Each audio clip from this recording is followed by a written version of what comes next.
ठाकुर और आप देख रहे हैं मेट्रो मुंबई। वक्त हो गया है टॉप 10 बुलेटिन का। तो आइए एक नजर डालते हैं मुंबई की 10 बड़ी खबरों पर। लेकिन उससे पहले सबसे पहले एक खबर मैं आपको बता दूं कि यूक्रेन में किस तरीके से आज दूसरे दिन भी रूसी सेना ने पूरी तरीके से तबाही मचाकर रख दी। और साफ तौर पर एक जो राहत की खबर और पॉजिटिव साइन भारतीयों के लिए आ रहा है कि 2 विमानें जो है, एक दिल्ली से और एक मुंबई से, भारतीय छात्रों को लेने यूक्रेन के लिए रवाना हो गई है।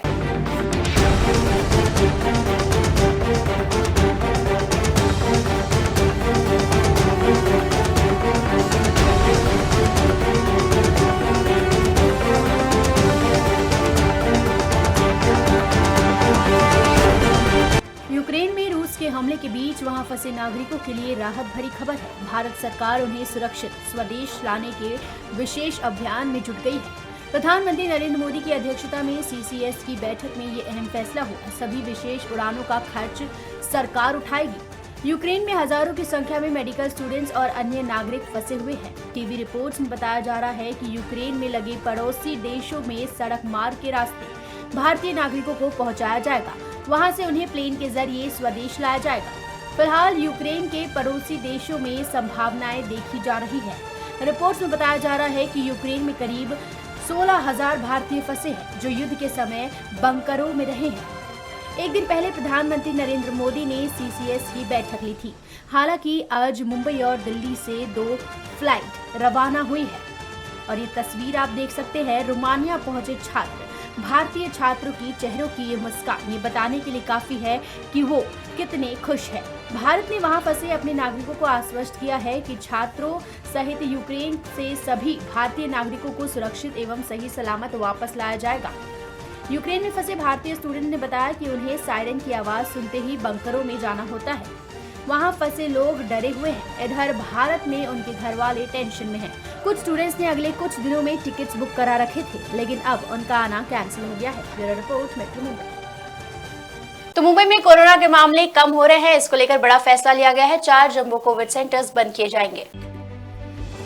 मुंबई में बढ़ते कोरोना मरीजों की पृष्ठभूमि में मरीजों के इलाज के लिए जंबो कोरोना अस्पताल शुरू किए गए हैं। हालांकि मुंबई में इस समय कोरोना मरीजों की घटती संख्या को देखते हुए कई पाबंदियों में ढील दी गई है। इस तरह बीएमसी ने 4 जंबो कोरोना अस्पतालों को बंद करने का फैसला लिया है। मुंबई में कोरोना के मामले कम होने से जंबो कोरोना अस्पतालों में कम मरीज भर्ती है। गोरेगांव के नेस्को, मुलुंड, रिचर्डसन एंड क्रोडास, कंजरमार्ग और दहिसर जंबो कोरोना अस्पताल पूरी तरह बंद किए जाएंगे। दैनिक मरीजों की संख्या अब घटकर 150 के आसपास आ गई है। इलाज करा रहे मरीजों की संख्या भी घटकर 1000 हो गई है। वर्तमान में लगभग 98% रिक्तियों के साथ अस्पताल में दाखिले की संख्या भी घटकर 739 हो गई है। मुंबई के 9 जंबो कोविड अस्पतालों में जो बेड कोरोना प्रकोप के दौरान किए गए थे, वे काफी हद तक खाली है। इन भारी भरकम लागत केंद्रों को बंद करने को लेकर पिछले कुछ दिनों से चर्चा चल रही है, लेकिन ये स्पष्ट नहीं था कि कौन सा केंद्र बंद होगा। आखिरकार गुरुवार को हुई बैठक में 4 जंबो कोविड सेंटर बंद करने के फैसले पर मुहर लगा दी गई। Bureau report, metro Mumbai.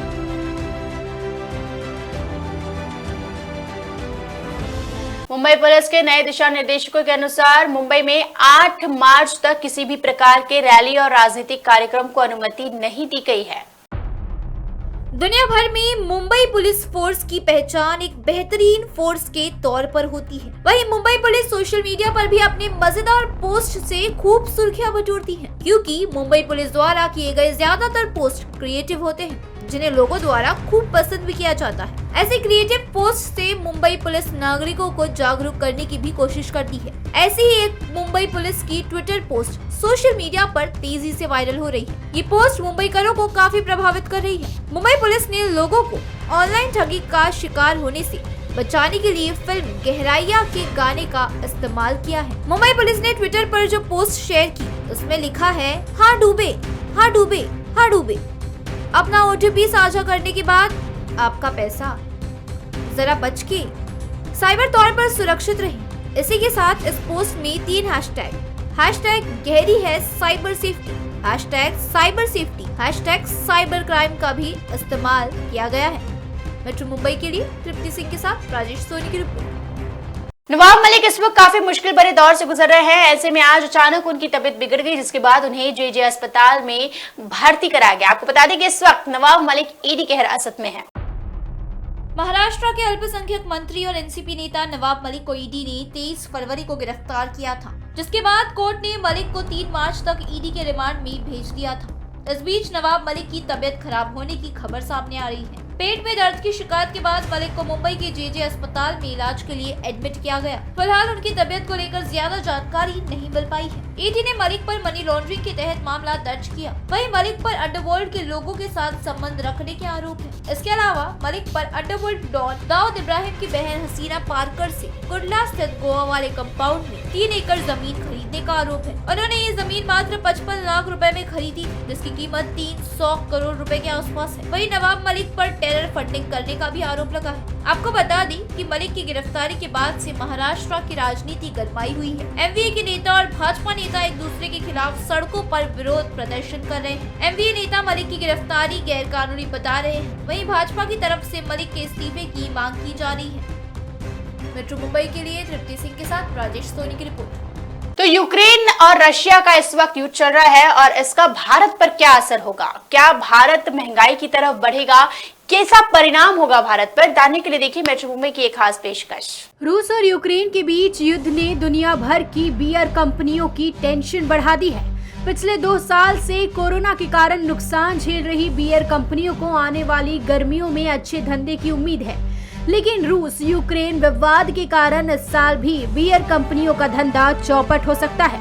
अब आप सोच रहे होंगे रूस यूक्रेन विवाद से बियर कंपनियों का क्या लेना देना। आइए हम आपको इस रिपोर्ट से बियर कंपनी के टेंशन के बारे में बताते हैं। दरअसल रूस और यूक्रेन दोनों देश गेहूं और जौ फसलों के सबसे बड़े उत्पादक हैं। दुनिया भर में सबसे ज्यादा गेहूं रूस निर्यात करता है, वहीं यूक्रेन गेहूं निर्यात करने के मामले में चौथे स्थान पर है। दोनों देश दुनिया के 25% गेहूं का निर्यात दुनिया भर में करते हैं। बियर बनाने में बड़े पैमाने पर जौ का इस्तेमाल होता है, वहीं बियर के लिए काफी पैमाने पर गेहूं का इस्तेमाल किया जाता है। वहीं दोनों देशों के बीच जारी जंग के कारण गेहूं की सप्लाई प्रभावित हो सकती है।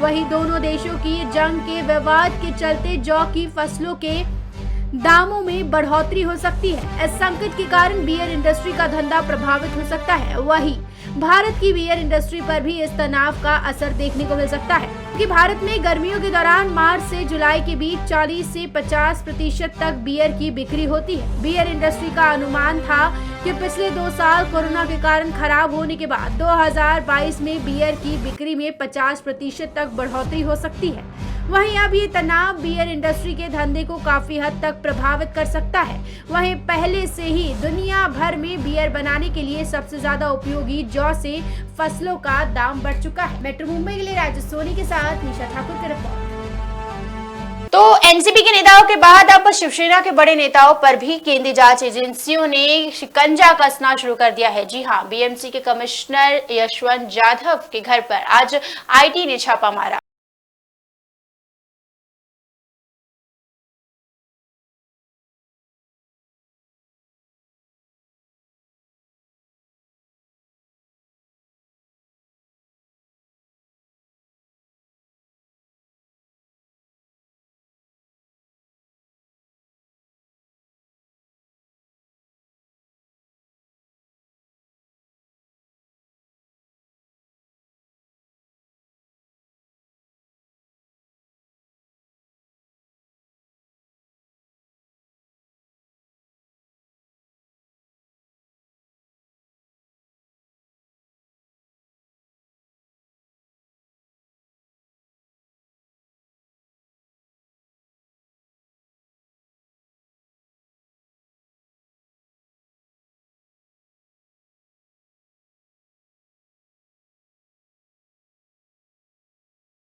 यशवंत जाधव पर 15 करोड़ रुपए के गबन का भी आरोप है कि जाधव ने पैसे को यूएई में स्थानांतरित कर दिया था।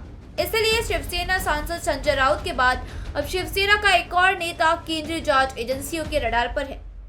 शुरुआत में ये अफवाह उड़ी थी कि ईडी ने यशवंत जाधव के घर छापा मारा था। हालांकि ईडी के अधिकारियों ने स्पष्ट किया कि उन्होंने छापेमारी नहीं की। इसलिए कहा जा रहा है कि आयकर विभाग की छापेमारी है। शिवसेना सांसद संजय राउत के बाद अब शिवसेना का एक और नेता केंद्रीय जांच एजेंसियों के रडार पर है। शुरुआत में ये अफवाह उड़ी थी कि ईडी ने यशवंत जाधव के घर छापा मारा था। हालांकि ईडी के अधिकारियों ने स्पष्ट किया कि उन्होंने छापेमारी नहीं की। इसलिए कहा जा रहा है कि आयकर विभाग की छापेमारी है। आयकर विभाग ने कुछ दिन पहले यशवंत जाधव को नोटिस भेजा था। भाजपा नेता किरीट सोमैया ने जाधव पर घोटालों का आरोप लगाया था। ईडी आयकर विभाग में शिकायत दर्ज कराने के बाद यशवंत जाधव को नोटिस जारी किया गया था। हालांकि ये पता चला है कि यशवंत जाधव के घर पर छापा मारा गया था क्योंकि उन्होंने संतोषजनक जवाब नहीं दिया था। मेट्रो मुंबई के लिए तृप्ति सिंह के साथ राजेश सोनी की रिपोर्ट। तो यूक्रेन और रशिया की जो जंग इस वक्त जारी है उस पर बॉलीवुड सितारों ने दुख व्यक्त किया है। यूक्रेन और रूस के बीच युद्ध की स्थिति बिगड़ती जा रही है। यूक्रेन के राष्ट्रपति व्लादिमीर जेलेंस्की ने कहा कि रूसी हमले में अब तक 137 नागरिक मारे गए हैं, जिनमें 10 सैन्य अधिकारी भी शामिल हैं। वहीं 316 लोग घायल हुए हैं। बॉलीवुड सितारे भी रूस और यूक्रेन के बीच जारी युद्ध से दुखी हैं। उन्होंने अपना दर्द सोशल मीडिया के माध्यम से व्यक्त किया। अभिनेता सोनू सूद ने यूक्रेन में फंसे 18,000 भारतीयों को लेकर चिंता जताई। वहीं स्वरा भास्कर ने दुनिया की वर्तमान राजनीति पर तंज कसा। अभिनेता सोनू सूद ने ट्वीट कर भारतीय दूतावास से गुहार लगाई है। उन्होंने ट्वीट में लिखा कि 18,000 भारतीय छात्र और कई परिवार यूक्रेन में फंसे हुए हैं। मुझे यकीन है कि सरकार उन्हें वापस लाने की कोशिश करेगी। मैं भारतीय दूतावासों से आग्रह करता हूं कि उन्हें स्थानांतरित करने के लिए वैकल्पिक तरीके खोजें। मैं उनकी सुरक्षा के लिए प्रार्थना करता हूं। वहीं अभिनेत्री स्वरा भास्कर ने ट्वीट कर लिखा कि विश्व की राजनीति अब फराज आरिफ अंसारी की फिल्म की तरह लगती है। इसके अलावा अभिनेत्री श्रुति सेठ ने ट्वीट कर लिखा कि युद्ध में हर कोई हार जाता है। वहीं आदिल हुसैन ने ट्वीट किया कि हर तरफ से युद्ध खत्म होना चाहिए। मेट्रो मुंबई के लिए तृप्ति सिंह के साथ राजेश सोनी की रिपोर्ट।